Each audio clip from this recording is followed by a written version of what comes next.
Hello and welcome back to the Underlap. It's just one guest today. I'm back with Isaac once again. Unfortunately, we did have a guest lined up, but both of them couldn't make it, so it's just us two today. Everyone cancelling on us, man. Yeah, it's just unfortunate timing. But yeah, so today's topic will be Marcus Rashford, who's in the form of his life, only 3 goals shy of his best ever record in a Premier League season. He's on 14 goals this season. He's on his best ever record, 4 goals this season as a whole as well. Yeah, so what we're going to be discussing today is what many are saying he's the best player in Europe right now. Is that true? If you're a United fan, of course it is.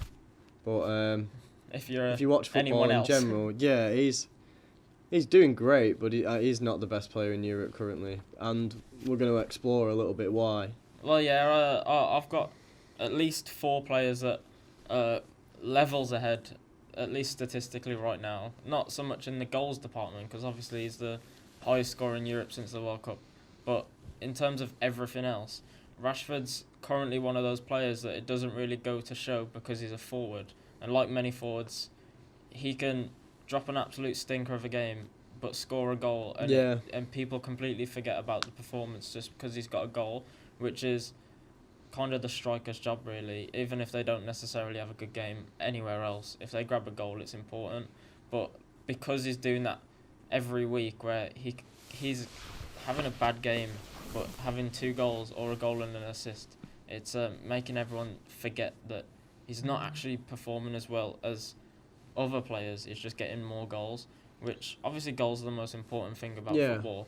But when especially United fans are so critical of players like Haaland, who they say, he just scores goals, he's making Man City worse because he's not contributing anywhere else to creatively, or he's not creating enough chances up front, or not making himself involved enough. But it actually goes to show that Haaland's actually doing more in a creative sense and actually driving the ball forward more than Rashford is out on the wing. So he's got more progressive dribbles, doesn't he? Yeah, more progressive dribbles, more shot creating actions. He's actually got twice as amount of assists as Rashford. Rashford only has 2 assists this season. But if you're United at this point, with how poor they've been this past decade almost, they've not achieved the levels of success that they did under Sir Alex, to have Rashford, a homegrown player, representing the club, who loves the club, overcome the adversity he faced at missing the penalty at the Euros, the adversity he faced when he went into politics, and now he's firing in the goals, he's scoring each week, and at the end of the day he's winning United matches, and that's a positive for Man United, because you need to win matches to win the league. You can't win the league by losing. So I guess as a United fan, they've always tried to latch themselves onto any performing player, and sort of, they've gained this reputation where they overhype players incredibly. You saw it a season or 2 ago with Bruno Fernandes, when he was playing quite well, and they started saying, he's much better than De Bruyne, best midfielder in the league. And obviously it goes to show that you can only be on form for so long, but the great players will keep it consistent, and they're always there. Bruno went missing for 18 months after that good spell. Is turning it a bit around now, but De Bruyne's still been there for the last 5-6 years. So you can't really. United are worse for it, I think, the fans, in terms of overhyping players that are on good form, but you can't really go around saying, they're the best player in the world. Yeah. Especially with Garnacho as well.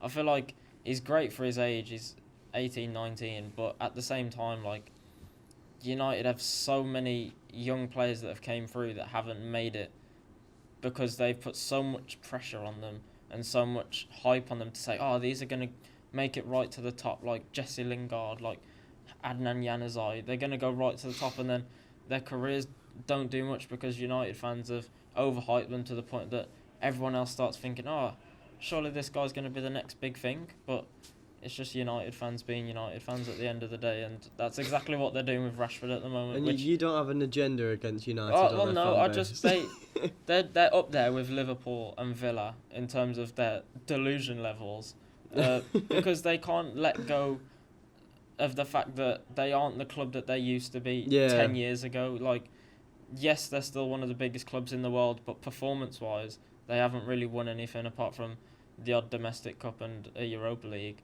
And they can't let that fact go. They constantly saying, top four will be easy, we'll be right up there at the end of the season, this will be our year, we turn it round. But it's been their year for 10 years now, and they still haven't progressed much in the league. Yeah. Because they can say, we're as good as we've ever been in the last 10 years now, but they're sitting in third at the moment, and they had a season a few years ago when they finished second under Ollie with a much poorer squad. Yeah, so can you really say they're progressing much? Too. Like, I mean, progressing would I'd be say Arsenal. Arsenal have progressed. They're top of the league. And on paper, would you say that United have a better squad than Arsenal? That's a tough one. I think they're incredibly similar. I mean, you've got a academy player scoring the goals up front with Nketiah and Rashford. You've got your big Europe import at number 10 with Odegaard and Fernandes. I think potentially United are better at centre-back, which is surprising because that's been an issue for United for the longest time. And I think their Casemiro's better midfield than options Partey. are arguably stronger. Casemiro, Although Bruno, and Sabitzer. Eriksen. Obviously Eriksen's injured now, but when you look at it on paper, you think some of the names that United have in their team, like with Varane and Martinez as well, potentially being better than Saliba and Gabriel as a back two. Like, I have family, my brother's a United fan, I have a lot of friends who are United fans, obviously we do. But there's just something about United at the moment and this team that I really don't like. I look at it on paper and I just think that is not what United should look like. And it frustrates me because when I was younger, I was growing up, I thought Wayne Rooney was a club. That's how big. He was huge. Well, that's how big he was. That's how big United were. People knew Rooney, even if they never watched football in their life. They still knew who Wayne Rooney was. Is the same level as Ronaldo and Messi. Not player-wise, as in quality, but in terms of like star name, Rooney was there, and United have had plenty of them over the years, like Beckham and Giggs and players like that. But when you look at it on paper, I think United do have a better squad than Arsenal. They have the highest net spend of the last decade out of any team ever. Even City, much higher net spend. They've spent so much money. So you'd think United should be where they are. If not, they should be higher. They should have won things. They should be winning FA Cups. They should be winning the Europa League. They shouldn't even be in the Europa League. They should be in the Champions League with the money they've spent and the squad they have. Yeah. It's not exactly a poor squad. United fans especially go around saying, we have the best DM in the league. We have the best centre-back in the league. We have the best player in Europe. So if you have all of these things, why are you in the Europa League? Why are you quite far behind Arsenal and City in terms of actual performance? In points-wise, United and Arsenal and City have dropped off a bit. So United have caught up, especially since Christmas. Yeah. But they should have been up there since the start when you supposedly have the best midfielder in the league, the best centre-back in the league, the best attacker in the league. If you have all those things, you should have been there since the start.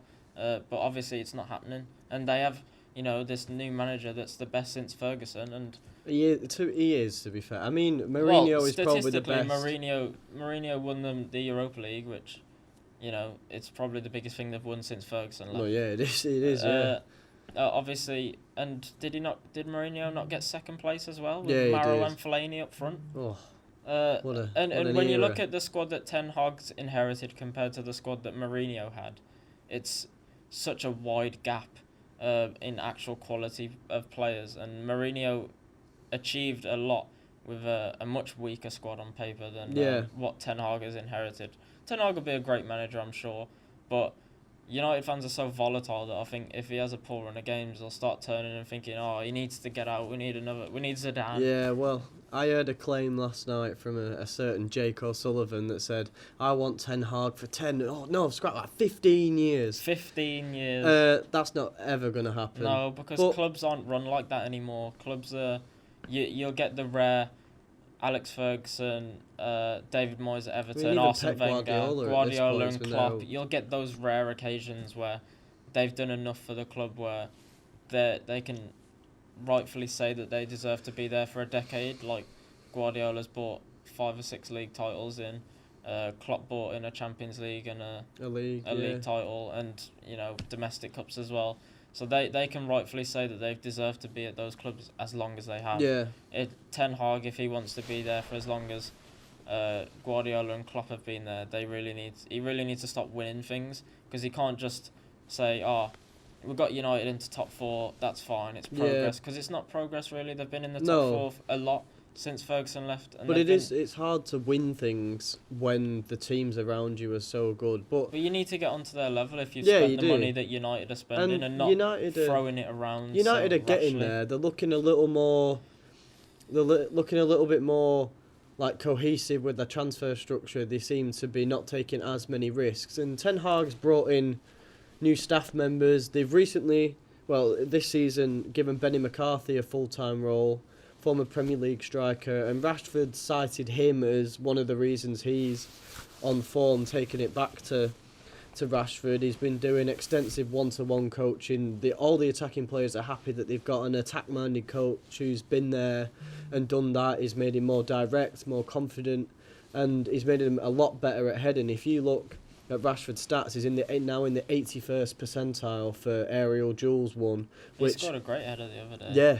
It's quite a towering header at the back post, which you wouldn't have really seen from Marcus Rashford of old. Like, it's definitely something he's added to his game. Seems like he's trying to convert to a more conventional striker, become more physical. Almost a bit like Ronaldo. Yeah, but he's becoming more physical but less prominent in games, actually doing everything else. He's just like Ronaldo then. He's almost playing as a pocher at left wing, which to me is a bit of a weird role. If it works, he's getting goals, but at the same time, like, are you then sacrificing that left side of Rashford sort of being the man in the right place at the right time?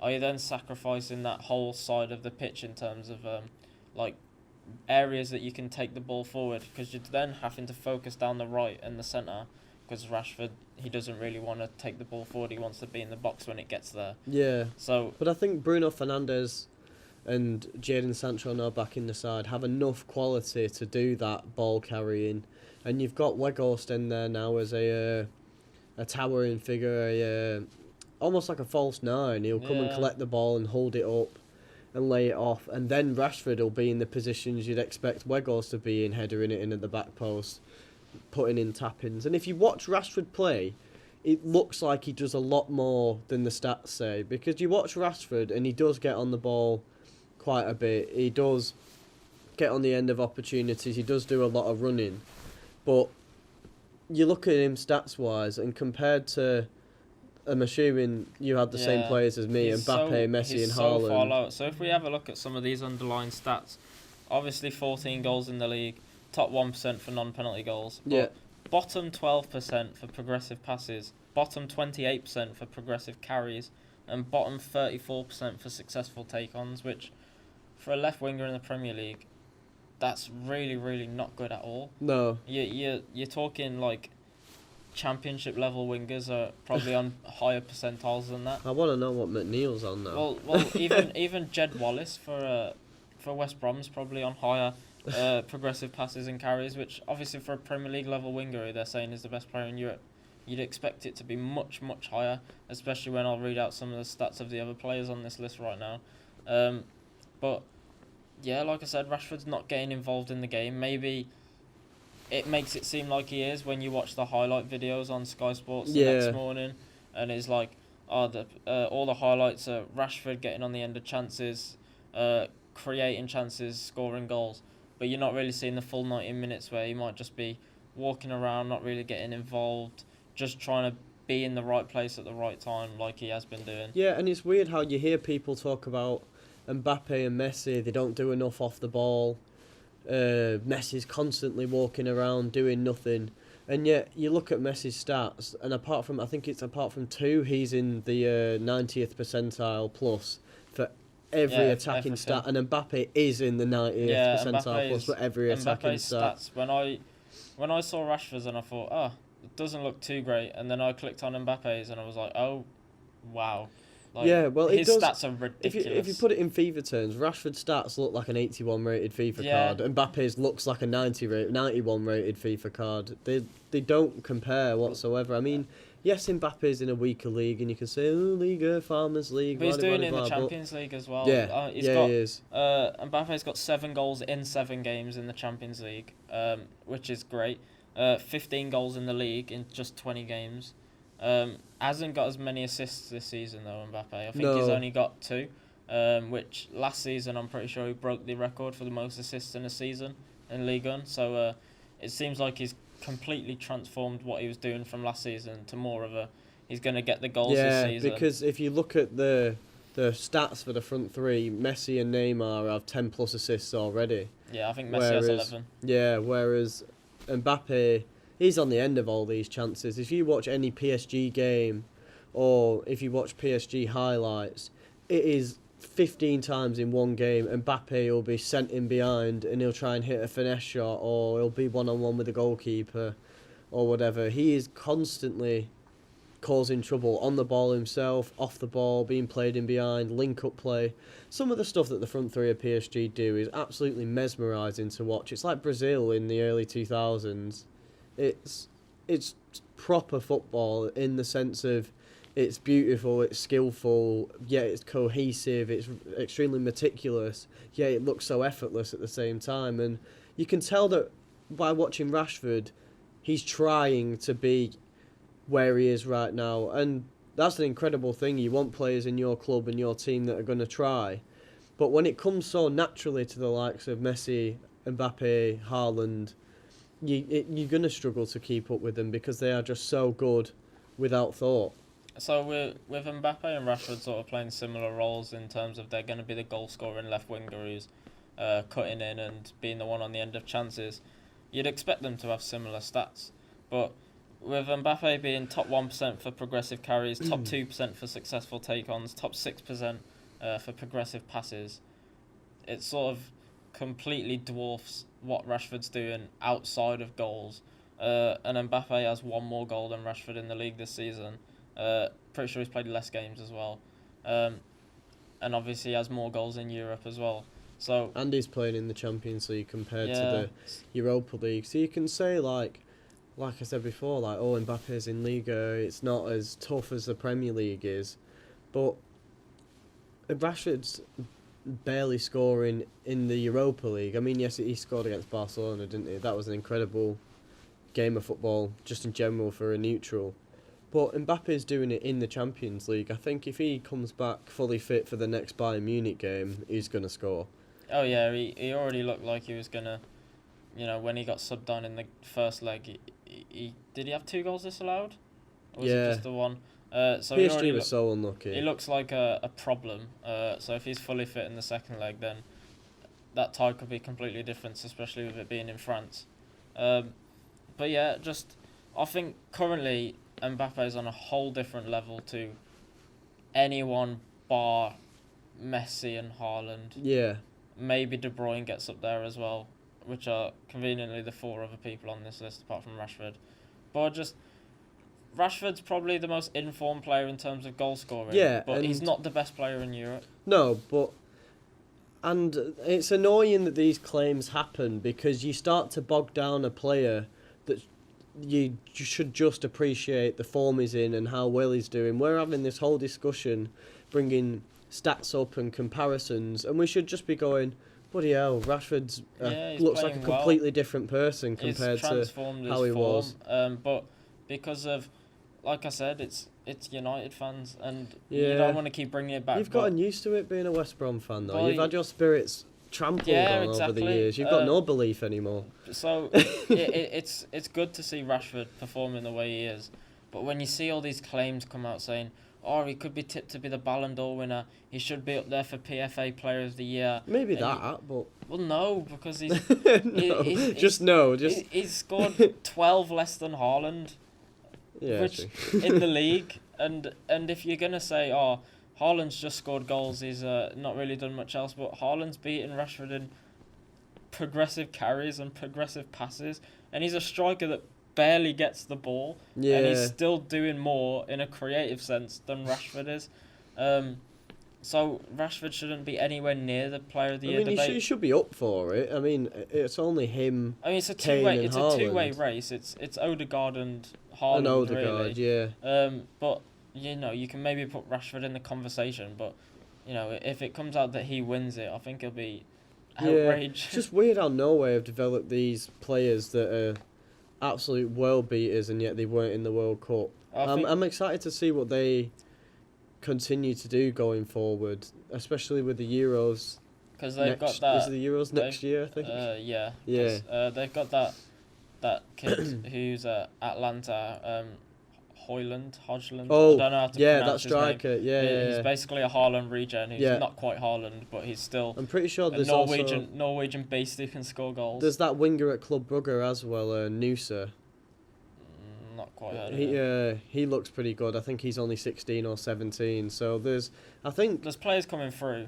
I mean, there's like, do you remember? I mean, obviously we don't remember. I was born in 2003, but like you've heard about like I think it was in Bulgaria in like the 1930s with Pushkas were like the best team in the whole world. They barely lost a game. I feel like obviously football's progressed since then. A lot of other countries like France and Argentina and Germany and Spain and England have got so many good players, but I think we could see some more of like outside of the top 9 nations, like in FIFA terms, basically, like breaking into those positions in tournaments like the Euros and the World Cup, where they start to dominate. Haaland in a tournament, like in the tournament mould, could be just incredible, especially with it representing his nation for like his first time in a major tournament.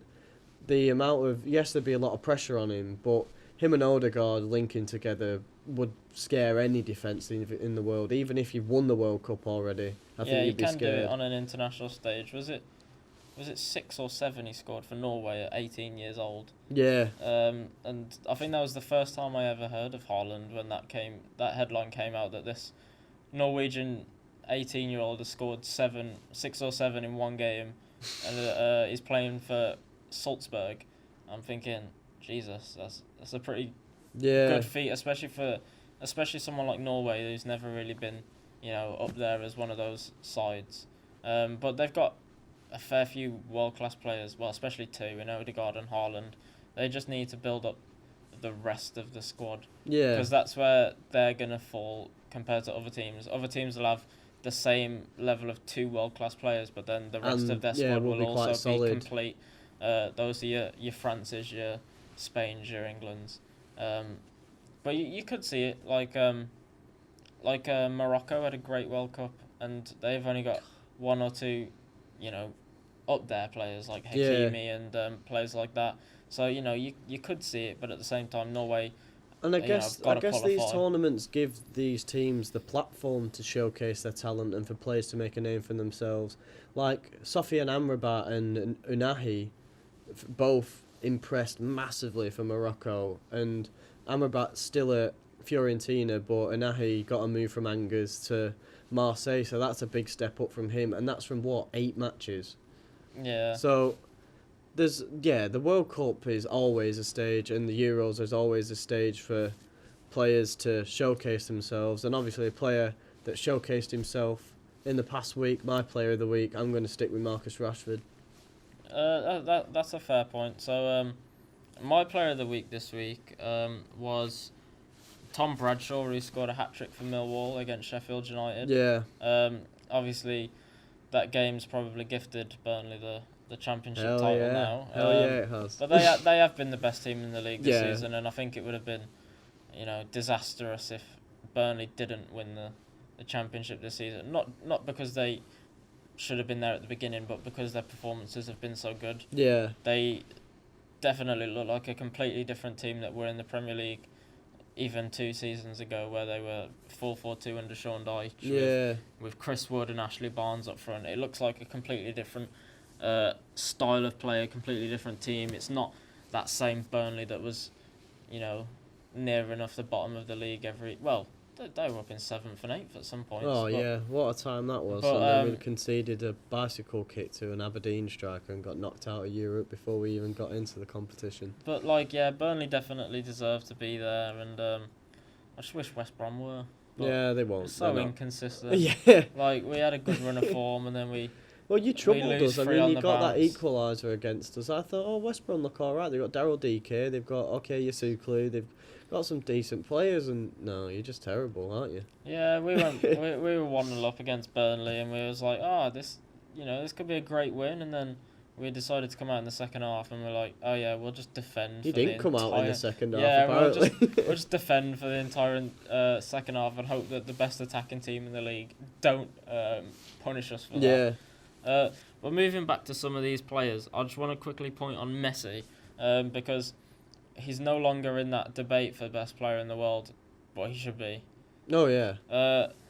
11 goals, 10 assists in 19 games. World Cup winner, first player to score in every round of the World Cup at 35 years of age. 35, man. Top 2% for shot creating actions, top 1% for passes, top 1% for progressive carries, top 4% for successful take-ons. This is a player that is accused of walking around, heart's not in it anymore, doesn't really care, Yeah. just moves around, gets an assist just by passing it off to someone, but he's carrying the ball, he's taking players on still. He's not that level that he has been setting for the last decade or two. No, he's not about to score 91 goals in But 2023. he's a 35-year-old man that is still dominating majority of the attacking stats in the world, is still getting a high amount of numbers both in goals and assists, is still one of the best players in the world, will and probably should win the Ballon d'Or Oh, yeah. this year. He can't not with them winning the World Cup. I think it's got winning to. the World Cup, and potentially if PSG do well in the Champions League, that'll just add to it, and they're probably going to win Ligue 1 as well. Yeah. But he hasn't exactly, ghosted this season in the league either. He only got 4 goals in the league last season, but he did get a fair amount of assists. But this season, with COVID and this season, 11 goals, stuff 10 like that. assists. Like that's exactly what you'd want from a He's 35-year-old. found his stride again, and he's the player that gives somebody else the assist because he's taken on 8 people and then shot from 40 yards. It's not like Messi just lays it off, goes to sleep on the ground for a little bit, and then wakes back up, and all of a sudden he's got an assist to his name. He works hard for the way he plays, because a lot of his game is mental. The reason he walks is because he assesses the game to begin with. He watches for where the spaces are and watches the speed of certain players and which places he can attack and where his movement should be compared to others. And it's fascinating watching Messi. I really hope at some point in the next year or two, if he's still playing, I get the opportunity to watch him, because he's just amazing to watch. And as much as United fans are loving Rashford at the moment, Messi has been he's like artwork. Like you don't necessarily go for Barcelona. You didn't necessarily go to the Camp Nou to view all of the art. You went to watch Messi. Most people don't go to the Louvre to look at everything. They go to look at the Mona Lisa, and that's what Messi is. He's that grand piece behind the bulletproof glass, so to speak. It's just frustrating sometimes when you see these clips come out saying, look at Messi, and it's like a clip from the 97th minute of a game where he's just walking about passing the ball, and it's like, yeah. Why don't you show the previous the amount of 97 memes I've minutes seen where of it's the like game? Messi since coming back from the World Cup, and it's just like some dude asleep or something like that. Yeah, it's like he's still performing at a top level, and the thing is with Messi is just because he's not performing to the standard that he has set for himself over the last 15 years. An alien standard. That was above everyone. But even though he's dropped his standard by a considerable amount, he's now performing at levels that top players in Europe are performing at. Yeah. Instead of performing levels ahead of all of them. So he can drop his standard it's what by Messi, 3 pegs and still be amongst the best players in the world. What Messi was doing was like alien. It was special, and it was same with Ronaldo. They were in their own universe compared to the rest of football. Now Messi's aged a bit, he's found a new role, he's in a new country, and he's still just as good as Mbappe, just as good as Neymar, just as good as Haaland, Rashford. He's found his place, and he's still performing because he's still a quality player. People just think, oh, he's not scored 90 goals this season, so Messi must have fallen off. It's unheard of. And no then, one, but then no you hear one will like, ever come close to then that. you hear like, oh, CR7 the goat, he scored 4 in Saudi Arabia. He scored a 4 without a penalty. Oh wow. Well done, Yeah. well done, Ronaldo. Well done, Ronaldo. Keep it up. Maybe you'll win the Asian Champions League. Woo. But yeah, quick touch up on the last 2 players I've got on here then. 26 goals in 23 league games with 4 assists. More progressive carries and more progressive passes than Rashford. That's Erling Haaland. That's the player that doesn't do anything outside of goals. And Rashford's the best player in Europe, but Yeah. the stats say complete opposite. I think a lot of what people perceive of Haaland and Rashford and stuff like that is mostly based off TikTok or like memes and whatever. Like I'm the same. Sometimes I'll have my opinions warped by seeing a meme thinking, oh, this person actually is performing badly because he has 10 slides of someone taking the piss out of him. But Haaland's incredible. And yes, I know he didn't score the other day, but No, I reckon he could take the rest of the season off and still win the Golden Boot. do you think? Well, Even yeah, with because Kane playing practically every game. he's 12 ahead of Rashford, and there's not that many games left to play. So he's on 26. He's beat the previous 3 years of Golden Boot winners by the beginning of February. He can take 2-3 months off and still be miles ahead. Yeah, I guess it's just football opinions change so quick. And at the start of the season, he scored like 11 games in a row in the or whatever, and everyone was like, oh my God, he's projected to score 60 this season. He's going to score 60. God, he's so good, best player in the world. He goes a week without scoring, or he misses a sitter 1 week. That happens to every striker, and he's still 12 goals ahead of... They expect him to score a hat-trick every single week. And as soon as he has a patch where he doesn't score in one game, like he scored against Arsenal, then didn't score against Forest, and then the conversations come back up saying, is Haaland making Man City worse? No. Like, how can you score 26 goals and your team, Man City, have scored... I saw Jamie Carragher speaking about this. Man City have scored the same amount of goals this season than they have in previous seasons. It's just that Haaland has the majority of them. But the area that they're not performing in is defensively. They've conceded a lot more goals. Yeah. They seem a lot easier to... Man City seem a lot easier to hit on the counter-attack this season, but... And Haaland couldn't be further from the centre-back. It's not really Haaland's fault. Not Even at if they all. were playing Foden or De Bruyne as that false nine like they have been, are they going to see them tracking into defensive midfield or defence on counter-attacks? Like, it's not going to happen. And I see it as teams, well, especially fan bases from, any fan base, they're looking at Haaland and thinking, oh, I'd really love him at my club, so I'm just going to shit on him as much as I can, just to make him seem like he's not that good, because I'm very jealous that he's 10 times as good as my striker. If Haaland played for Burnley, don't know what I'd be doing. But lastly, a player that's gone under the radar a little bit, but is still definitely top 3 or at least top 5 in the world, is Kevin De Bruyne. 4 goals, 12 assists in 23 games, top 1% for assists and expected assists, top 1% for progressive carries, top 6% for progressive passes, and top 1% for shot creating actions, where he 6.3 per 90, which is crazy high. Yeah, that's unreal. De Bruyne's the best playmaker in the world. He's my second favourite player in the world. Level with Messi in terms of creating goals. Obviously, Haaland has a lot of his goals thanks to De Bruyne, obviously. Yeah.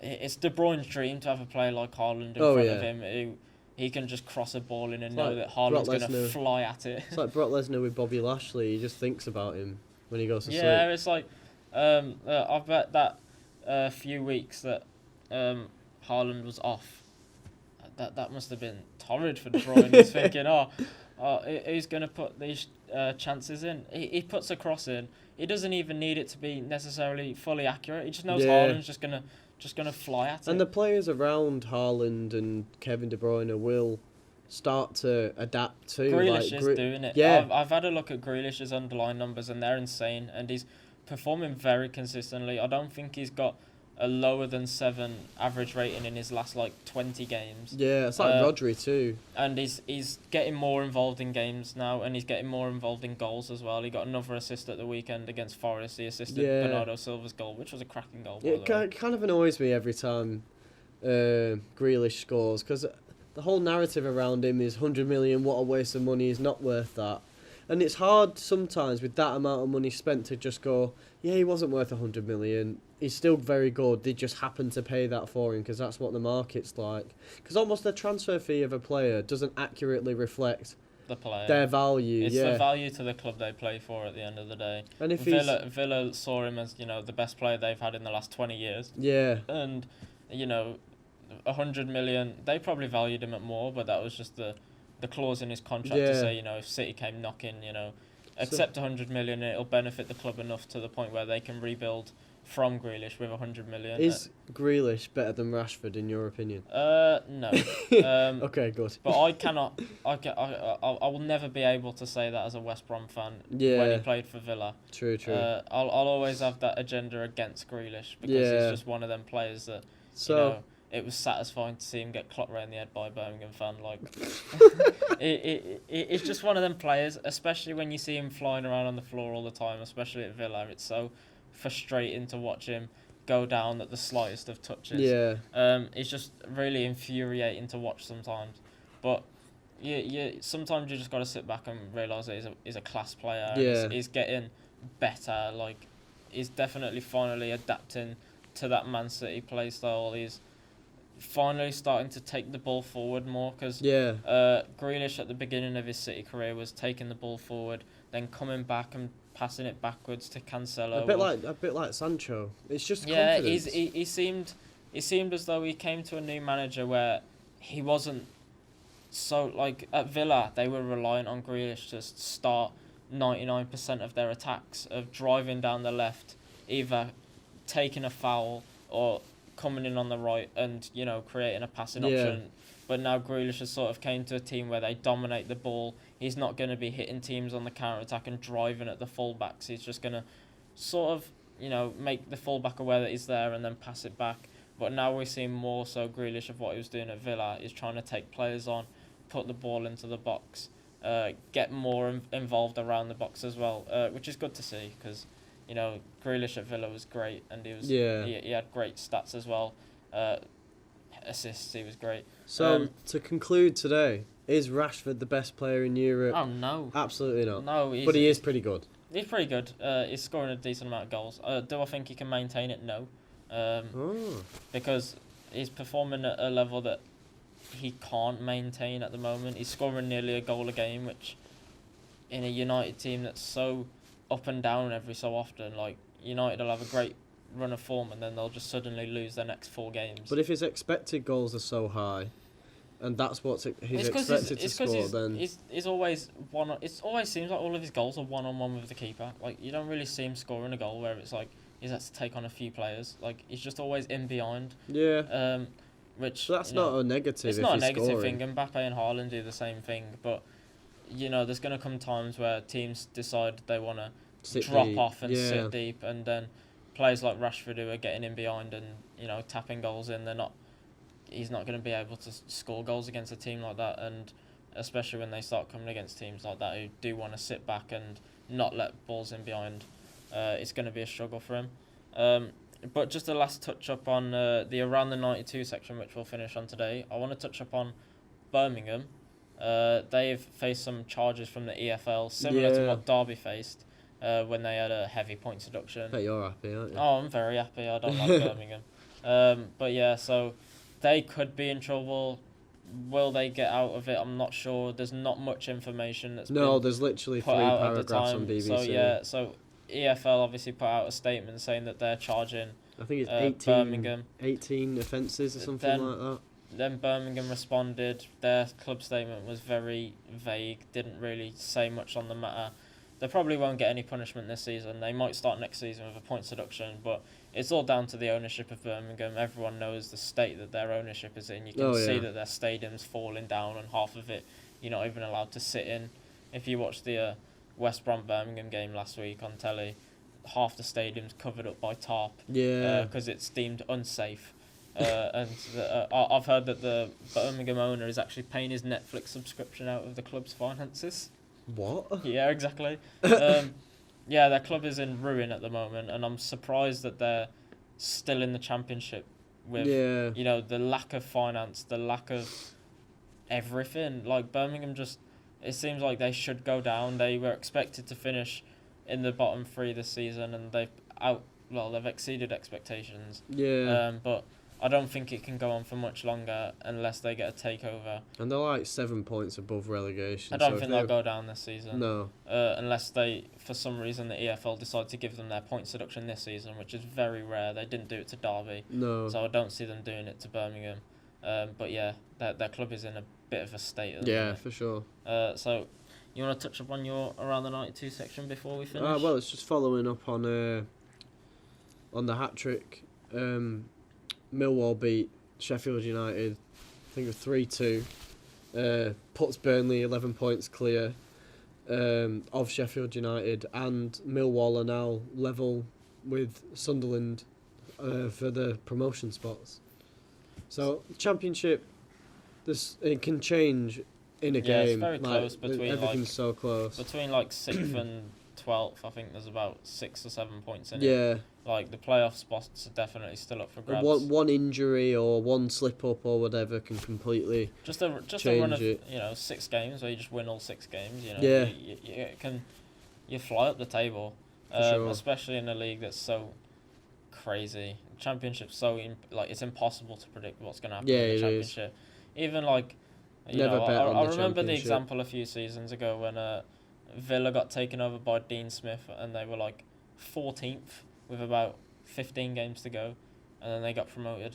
Yeah. Because they'd won 12 of their last 16 or something daft. But yeah, anything can happen in the Championship. You can completely turn a club around with 10 games to go. So it's why it's one of the most exciting leagues in the world. Yeah.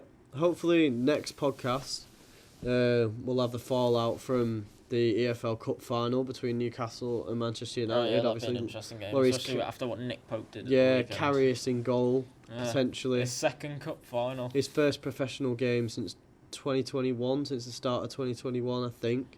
Yeah, he hasn't played in 2 years, has he? No, so, yeah, hopefully we'll have a guest on. Yeah, it was a bit unfortunate that we didn't have... Tic-tac-toe will be back. Yeah, Freddie was ill, and then we had a lineup. Brad will cheat no more on Tic-tac-toe. I did not cheat.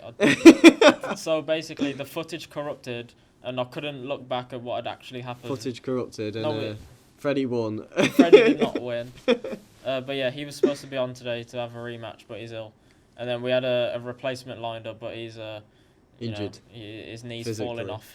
Yeah. But yeah, so that's it for this week. Yeah, thanks for being with us. Be sure to subscribe, obviously. Support's been great so far. Yeah. Next week will be great as well. So come back next week and you'll see what we have. Cheers. See you later. Nice.